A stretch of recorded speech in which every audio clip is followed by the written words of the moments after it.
Last week I was in London and I had the opportunity to speak to students about the future of the relationship between the United Kingdom and the European Union. And after I finished the speech, as always, the floor was open to the students and the audience. And the very first question that came was not about trade. It was not about financial services. It was not about security, as important as these topics are. It was, of course, about citizens' rights.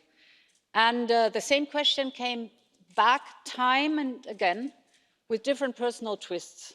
One came from a young man who came from Benelux, living in the UK, who was, of course, worried about his future.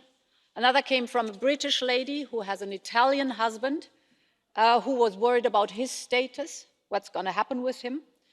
And while the questions may have been subtly different, the reasons for asking them were always the same.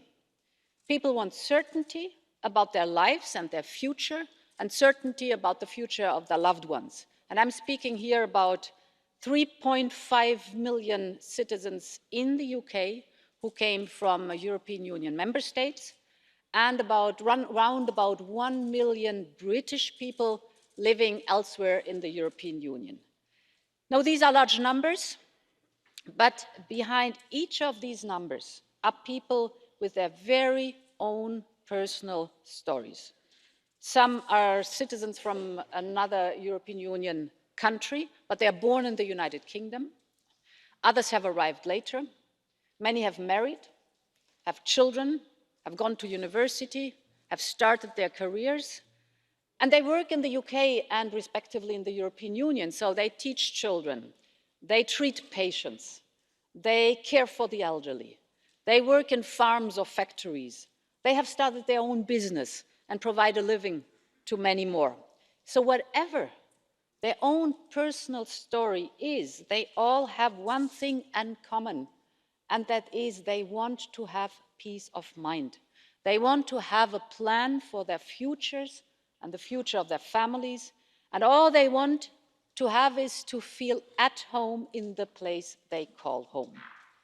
Therefore, honourable members, protecting these citizens' rights has always been our top priority.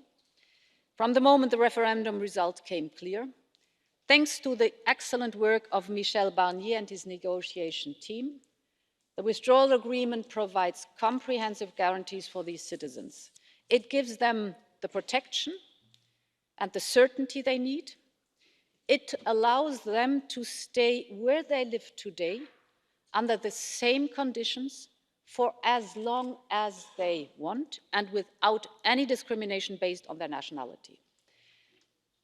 This withdrawal agreement, and with what we have agreed on, puts, of course, clear obligations on the United Kingdom and on the European Union to safeguard these rights. One thing is to put them on paper, another thing is to implement them.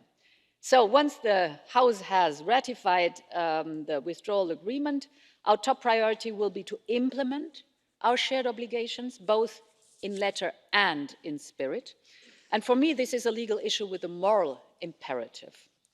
The good news is that the United Kingdom has already begun implementing the European Union settlement scheme.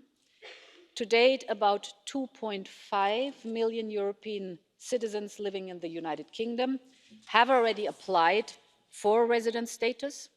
Most of these people have now received proof of their right to remain. This is good news. But you also know there are cases, some have not, and many more are yet to apply.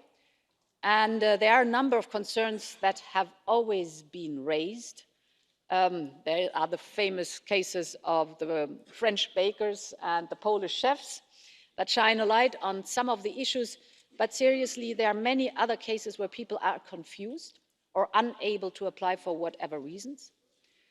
Or others have received requests for more proof, despite having lived in the country for 40 years or more.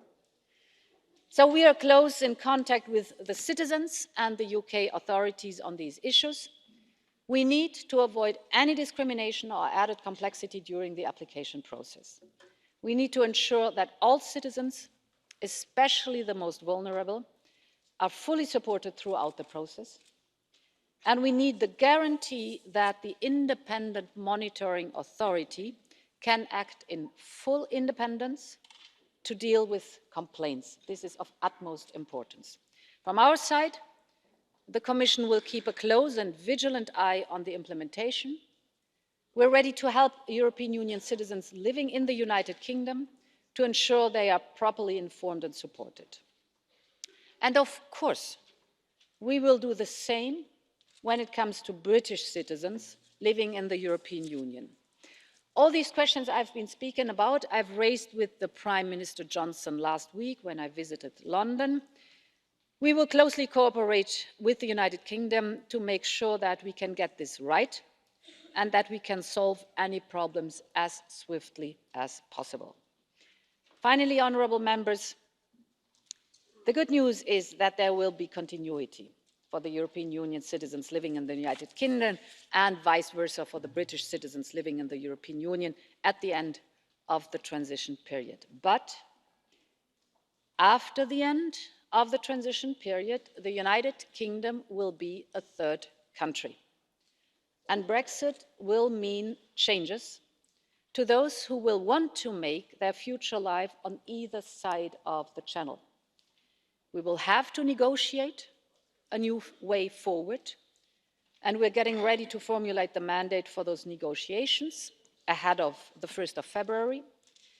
We have, as we have done in the past, we will, in these negotiations, also make the citizens' rights our main priority, and we will always negotiate in good faith to build a new comprehensive partnership with our British friends. As I've said to those students in London, it's the good old story about old friends and new beginnings. Thank you.